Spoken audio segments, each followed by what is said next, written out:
Okay, in this exercise, we have a kind of a bucket of water here, and we have a sample of ore. So here's our water.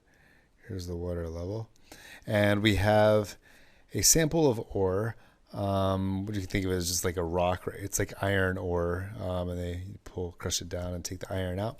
Um, and So it's a rock that weighs 17 and a half newtons in air.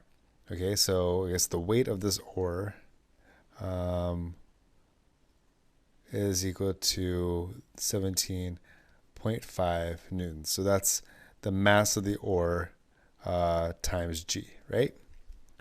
Okay, and then when it's suspended by a light cord and totally immersed in water, the tension is less, 11.2 newtons. So if I put it here in this water, then I have a tension upwards on it like this, right? T is equal to 11.2 newtons. Okay.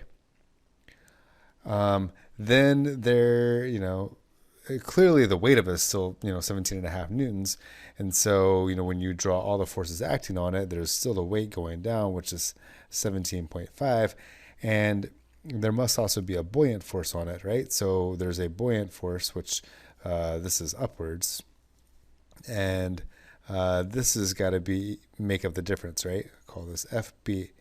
So the buoyant force must be what balances out so that I have a zero acceleration, right? And so this is going to be 17.5 minus 11.2. And so we have a buoyant force of 6.3 newtons, right? So that must be our upward buoyant force. And now we're asked to find what the volume and the density of the ore sample is here, okay?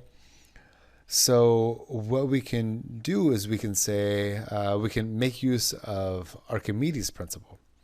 And Archimedes' principle says that the buoyant force acting on an object submerged in a liquid is equal to the weight of it doesn't even have to be a liquid, it could be a gas as well, just any fluid.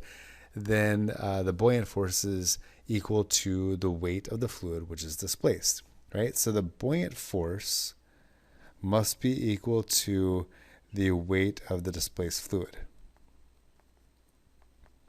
So even in air, there's a buoyant force acting on it, but the weight of the displaced air is not a lot, right? Because air doesn't weigh that much. So the buoyant force acting on the ore in air isn't much, but in water it's much greater. The density of water is like 1,000 times that of air. Okay, so the weight of the liquid displaced, I can say that this is equal to the density, which is mass per volume. So then times volume, right? The volume displaced. Actually, all the stuff is displaced. So the times the volume displaced, that'll give us the mass, right? This is mass per volume, and then times volume gives us mass, and then multiply by g, right? So this is all of what is displaced. So it's a liquid. It's the density of the liquid displaced or the fluid displaced times the volume displaced. All right. So we can say here that the density of water times the volume displaced times g is going to be equal to the buoyant force, but the density of the water, well, it's about 1,000. But if I have this thing if I have this ore fully submerged in the liquid, then the density of not the density, but the volume of the fluid displaced is equal to the volume of the ore itself, right?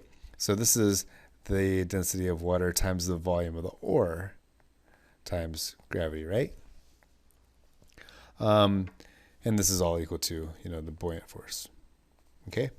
So, and this is because it's 100% displaced, right? If we had it in a way that, let's say they're like, oh, if it's 50%, submerged in water, then the volume displaced would actually just be 0.5 of the ore, half of the ore, right? So we could be given some percentage there, but it says that it's fully submerged, so it's 100%. The volume of the ore, or the volume displaced, is 100% of the volume of the ore there. So the volume of the ore, so looking at this over here, say the volume of the ore is going to be equal to the buoyant force divided by the density of the water times gravity, right? That's what we get. The buoyant force, we know what that is. The density of water is 1,000 kilograms per cubic meter. That's the density of fresh water. And if you needed this, I would give it to you. And so this is, we said 6.3 newtons. So 6.3 divided by 1,000 times 9.8. And this will newtons and kilograms and all this. So this will give us the volume in cubic meters. So the volume of the ore comes out to a pretty small amount. Well, in cubic meters, as you would expect, 6.4286 times 10 to the negative fourth cubic meters.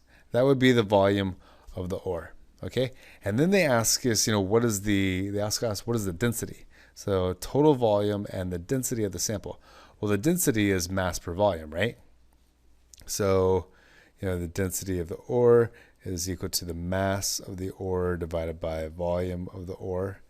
But the mass of the ore we can get from the fact that this is mg, right? So the weight of the ore was 17.5. So the mass of the ore is 17.5 newtons divided by g. Right, so this is going to be 17.5 divided by g divided by this volume of the ore here divided by this. Okay, so when we plug this in, we will get the density of the ore is going to be 2.78 times 10 to the third kilograms per cubic meter, which is kind of what we'd expect there. Water has a density of 1 times 10 to the third cubic meter, so it's like 2.7 times as dense as the water. So yeah, sounds reasonable.